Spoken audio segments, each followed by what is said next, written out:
بنزه خودمون میخوام ترشه تره درست کنم و سبزیاش هم بهتون معرفی میکنم که چه سبزیایی داخلش میریزم. آب تره یه سبزی خودرو مخصوص ترشه تره، بسیار آبدار، خوشمزه و همچنین مقوی. این میگیم ترشک که توی کوکو و ترشه تره ازش استفاده میکنیم. خیلی خوبه، مقویه. حالا خواصش رو بعد بهتون میگم.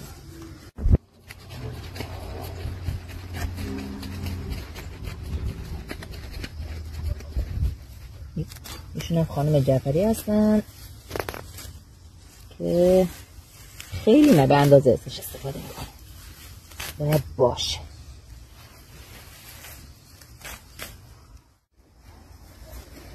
نعنای محلی، برگ کوچولو چوچاق، خیلی تاثیر داره روی عطرش.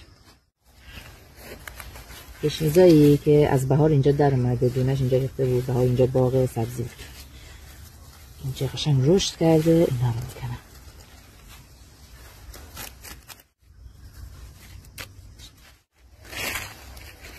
چند تا دونه برگ چغندرم میریزیم، این همه محلی و پرخاصیت.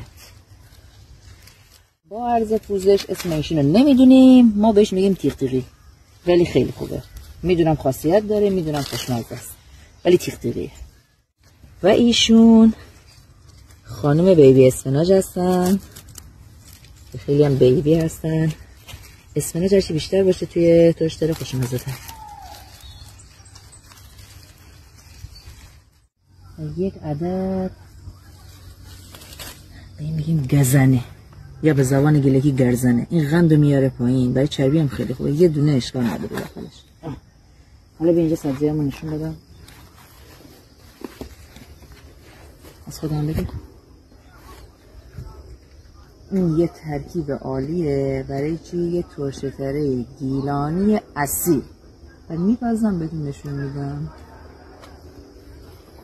این هم شد ترکیب ترشه تره ما با برنج، ترب و سیر. آقا اینقدر نگی چرا ماهیشور نداره، من فشار خون بالا دارم، نمیتونم ماهیشور بخورم.